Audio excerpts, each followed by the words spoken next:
जय श्री राम स्टूडेंट। तो आज हम स्टार्ट करने जा रहे हैं most important questions of amine chapter, जो कि पीवाईक्यू क्वेश्चंस होने वाले हैं, जो पिछले चैप्टर में आए हुए पिछले साल आए हुए थे। और सारे इंपॉर्टेंट क्वेश्चन डिस्कस करने वाले हैं अमीन चैप्टर के। अगर आपने ये वीडियो फुल देख ली तो आपको इसके अलावा और कोई वीडियो देखने की जरूरत नहीं है। आपके सारे पंजाब बोर्ड के जो स्टूडेंट हैं उनके अमीन्स के जो जितने भी क्वेश्चन बनते हैं वो सारे हो जाएंगे, सीबीएसई वालों के भी हो जाएंगे। ठीक है, तो चलिए इसको स्टार्ट करते हैं।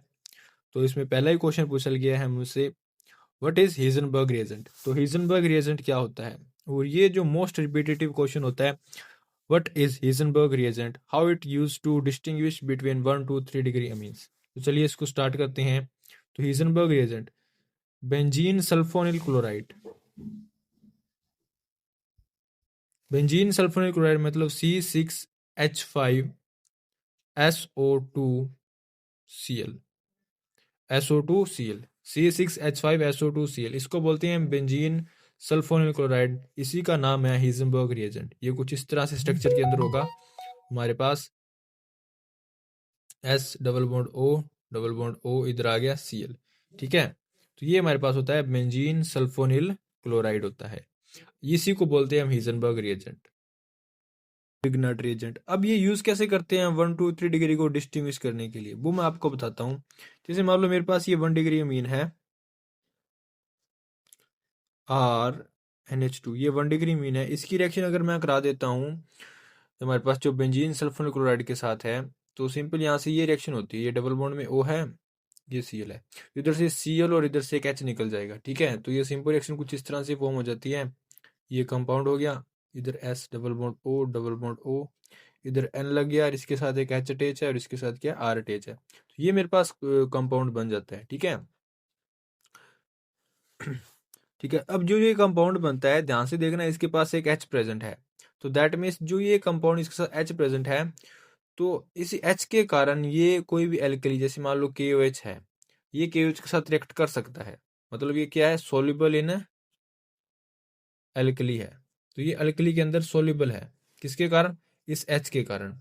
तो 1 डिग्री मीन क्या होता है, वो एल्कली के अंदर सोल्यूबल होता है। तो यहाँ से जो के OH नेगेटिव है यहाँ से H ले जाएगा और इधर K पॉजिटिव अटैच हो जाएगा। ठीक है, तो इसका सॉल्ट बन जाता है।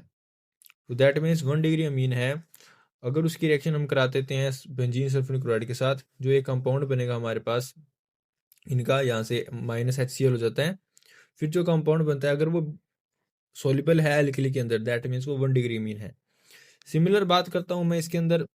नेक्स्ट मेरे पास क्या है, 2 डिग्री मीन है। जब ये 2 डिग्री मीन की रिएक्शन करा देता हूँ मैं बेंजीन सल्फर क्लोराइड के साथ, तो मेरे पास ये वाला कंपाउंड बनता है। अभी जो ये मेरे पास कंपाउंड बना है ना, ध्यान से देखना, इसके पास कोई भी नाइट्रोजन के पास क्या हाइड्रोजन प्रेजेंट नहीं है।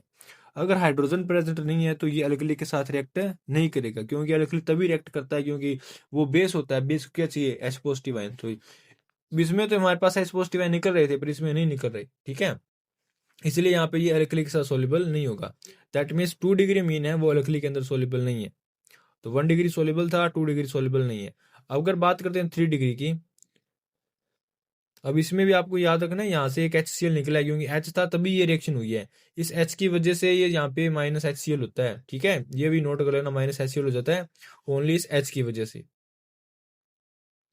अब 3 डिग्री मीन में क्या होता है, ये मान लो 3 डिग्री मीन है। ठीक है, 3 डिग्री मीन में कोई हाइड्रोजन ही प्रेजेंट नहीं है, सारे क्या है RR ग्रुप प्रेजेंट होते हैं, अल्काइल ग्रुप। तो 3 डिग्री में कोई हाइड्रोजन नहीं है, दैट मीन्स ये हमारे पास जो बेंजीन सल्फर क्लोराइड के साथ रिएक्शन भी नहीं करेगा। तो यहाँ पे क्या होती है, नो रिएक्शन।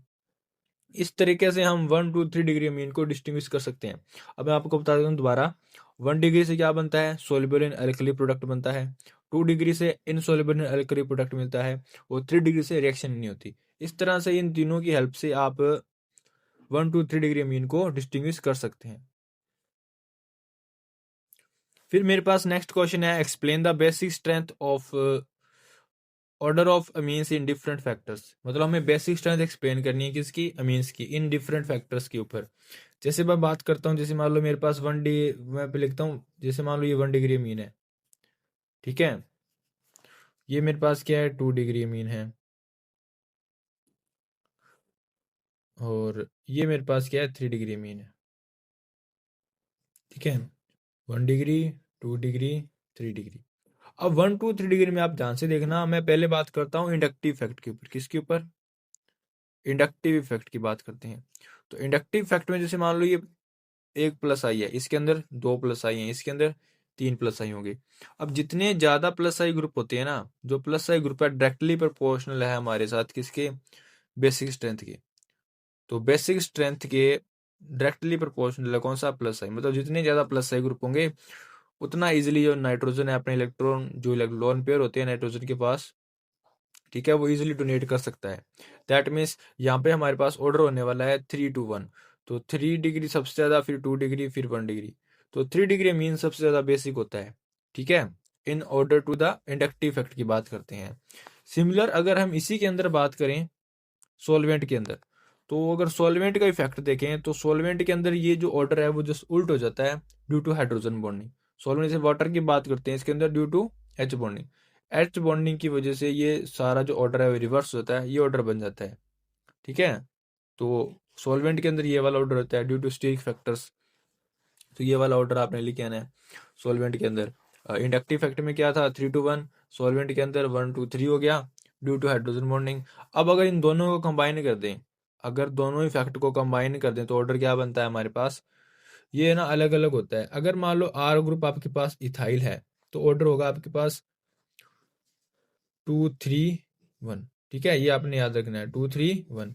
अगर हम आपके पास जो, अगर आपके पास आर ग्रुप आपके पास मिथाइल है तो ऑर्डर होगा 2 1 3। ये आपने नोट में याद रख लेना है, ठीक है स्टूडेंट्स। तो ये था हमारे पास डिफरेंट बेसिक स्ट्रेंथ। तो ये था order of basic strength in different factors of amines. बात करते हैं नेक्स्ट क्वेश्चन की। नेक्स्ट क्वेश्चन है मेरे पास कार्बाइल अमीन रिएक्शन, या जिसको आप आइसोसाइनाइड टेस्ट बोलते हैं। अब मैं बोल देता हूँ इसको आइसोसाइनाइड टेस्ट क्यों बोलते हैं। इसका सिंपल सा रीजन है, ये यूज होती है टू डिस्टिंग्विश, ये यूज होती है to distinguish between 1 degree and 2 and 3 degree means इन तीनों को, मतलब 1 डिग्री मीन को 2 और 3 से डिस्टिंग्विश करने के लिए ये रिएक्शन यूज होती है, ठीक है। और ये इसके अंदर जो 1 डिग्री मीन है हमारे पास, 1 डिग्री जो अमीन होता है, 1 डिग्री अमीन ओनली रिएक्शन देता है कौन सी, कार्बाइल अमीन या आइसोसाइनाइड टेस्ट देता है। 1 डिग्री अमीन ही आइसोसाइनाइड टेस्ट देता है, ठीक है। 2 और 3 डिग्री अमीन आइसोसाइनाइड टेस्ट नहीं देते। अब उसका रीजन भी आपको बता देता हूँ। इसमें हम क्या करते हैं, हम अमीन लेते हैं 1 डिग्री अमीन, 1 डिग्री अमीन की रिएक्शन हम करा देते हैं ब्रोमीन, और प्लस हम यूज करते हैं KOH, ठीक है। इनकी रिएक्शन करा देते हैं तो सिंपल इनकी रिएक्शन होती है। तो हमारे पास ये बनता है, नहीं ब्रोमीन ही लेते हैं हम, या यूज करते हैं क्लोरोफॉर्म, सॉरी क्लोरोफॉर्म यूज करते हैं, प्लस हम यूज करते हैं KOH। ये वाले हम यूज करते हैं। यहाँ पे KOH भी अल्कोहलिक यूज किया जाता है। तो इनकी रिएक्शन करा देते हैं तो आपस में एक तो हमारे पास RNC बन जाता है, ठीक है, आइसोसाइनाइड। प्लस आपके पास इधर निकल जाता है KCl, 3 KCl निकल जाता है, प्लस निकल जाता है 3 वाटर। तो ये इसकी सिंपल रिएक्शन होती है, ठीक है। यहाँ पे क्या बनता है, आइसोसाइनाइड बनता है। इधर से ये ये कार्बन, ये नाइट्रोजन कंबाइन हो जाते हैं और वाटर मॉलिक्यूल निकल जाते हैं साथ में, ठीक है। तो इधर ये 3 यूज करते हैं, ये भी आपने याद रखना है। तो इसके अंदर वाटर KCl प्लस आपके पास क्या बनता है, आइसोसाइनाइड बनता है। इसी को हम बोलते हैं कार्बाइल अमीन रिएक्शन या आइसोसाइनाइड टेस्ट। ये ओनली 1 डिग्री अमीन ही देते हैं, 2 और 3 डिग्री अमीन नहीं देते, क्योंकि उनके पास इतनी हाइड्रोजन नहीं होती अवेलेबल, ठीक है, इसलिए। तो इसके आप एग्जाम्पल भी लिख सकते हैं, जैसे CH3 है, इसका एग्जाम्पल CH3 CH2NH2 लेके इसकी रिएक्शन आप करा देना क्लोरोफॉर्म के साथ, CHCl3 प्लस आपने डाल देना है KOH। KOH कौन सा डालना है, एल्कोहलिक डालना है। तो एक तो CH3 CH2 N triple bond C बन जाएगा, प्लस आपके पास KCl निकल जाएगा, प्लस क्या निकलेगा, वाटर। इसको आप बैलेंस कर लीजिएगा, सिंपल ये रिएक्शन हो जाती है, ठीक है। तो ये क्या बना, आइसोसाइनाइड टेस्ट, इसलिए इसको आइसोसाइनाइड बोलते हैं। और 1 डिग्री मीन ये रिएक्शन देते हैं। फिर बात करते हैं नेक्स्ट, व्हाट आर ज्यूट्राइंस। ज्यूट्राइंस क्या होते हैं। अब ज्यूट्राइन की बात करें तो हमारे पास जो एनिलीन होती है ना, एनिलीन, अगर एनिलीन की हम सल्फोनेशन करने जाएं, क्या करें, एनिलीन की अगर सल्फोनेशन करते हैं, अगर एनिलीन की सल्फोनेशन करते हैं तो हमारे पास ये वाला प्रोडक्ट बनता है।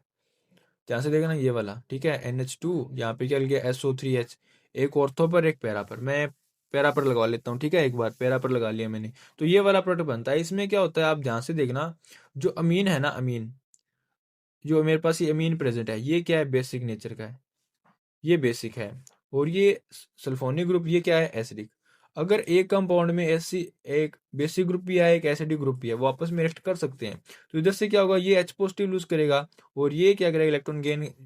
जहाँ से ये H पॉजिटिव लूज होगा ना, उसको ये नाइट्रोजन इलेक्ट्रॉन डोनेट कर देगा। तो इसके अंदर ये वाला कंपाउंड बन जाता है, ध्यान से देखना, ये वाला NH3 पॉजिटिव और SO3 नेगेटिव। ठीक है, इसी को हम बोलते हैं ज्विटराइन। इसको क्या बोलते हैं हम, ज्विटराइन।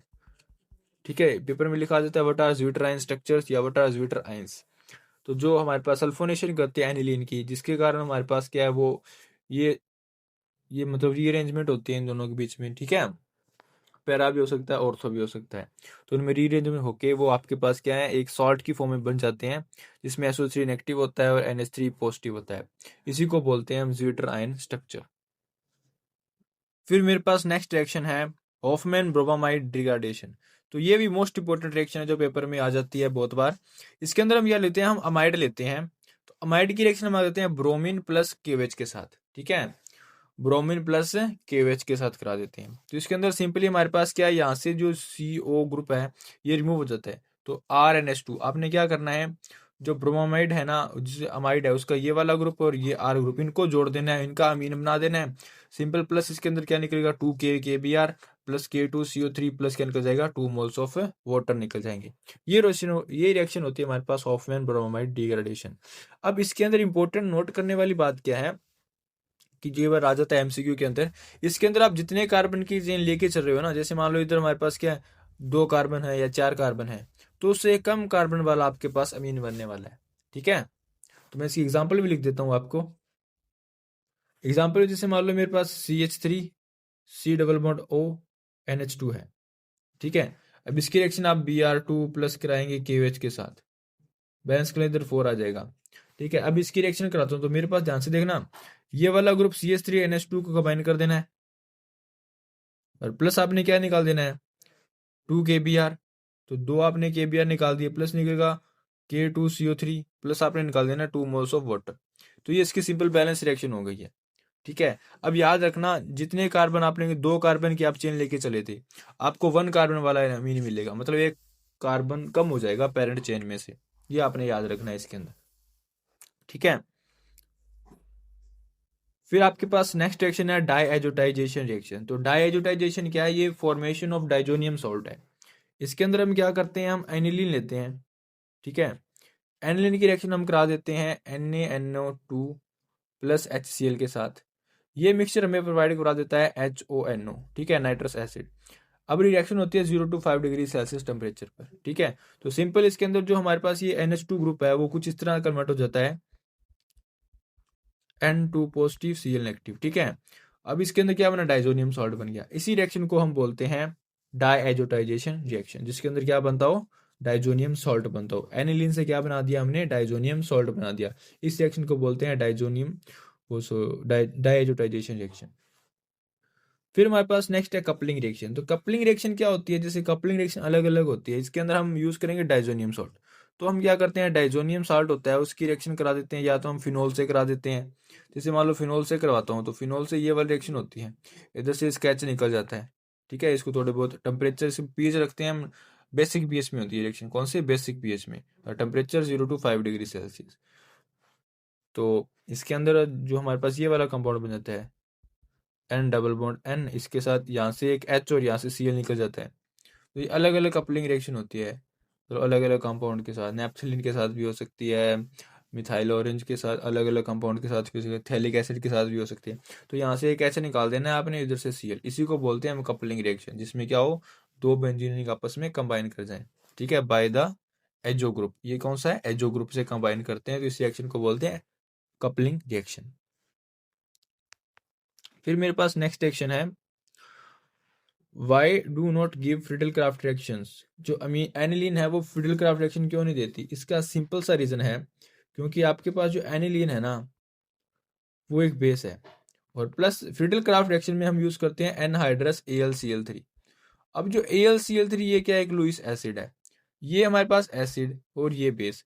तो सिंपल यहाँ पे क्या होता है, ये इसको इलेक्ट्रॉन डोनेट कर सकते हैं, तो यहाँ पे इनका बॉन्ड बन जाता है, जिनके कारण क्या है, फ्रिडल क्राफ्ट रिएक्शन नहीं होती है।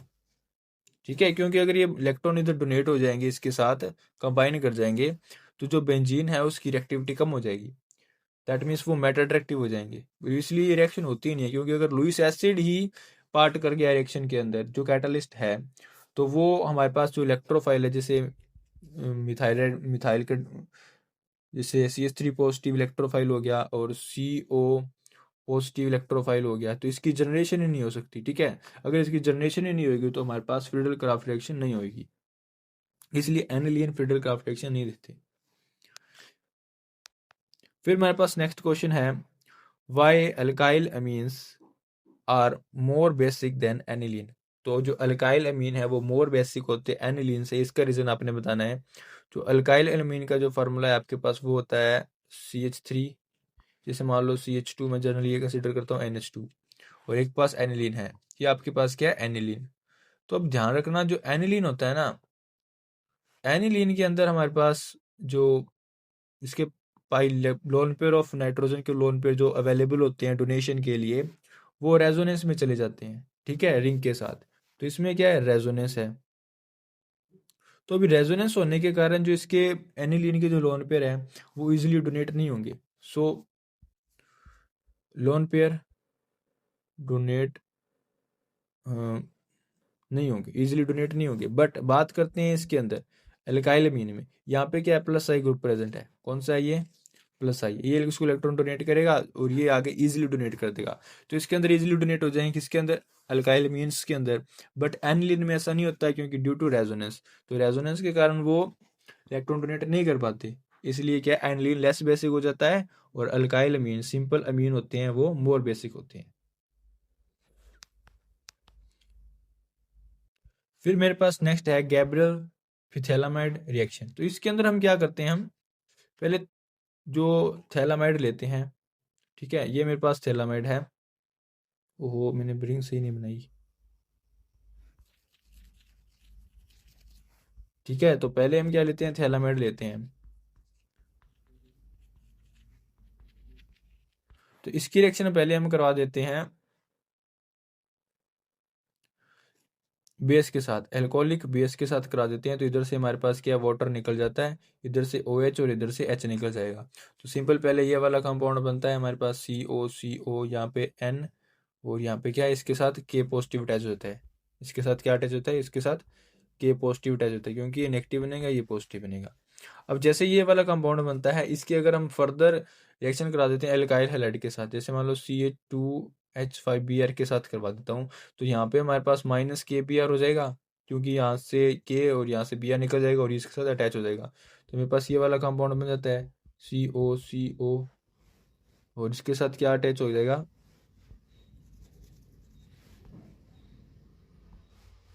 अब मेरे पास ये वाला जो एन एल्काइल थैलामाइड बनता है, इसकी अगर हम फर्दर हाइड्रोलाइसिस करा दें, जो ये मेरे पास कंपाउंड बना है, अब मेरे पास जो ये कंपाउंड बना है एन एल्काइल थैलामाइड, अगर इसकी फर्दर रिएक्शन हम करवा दें,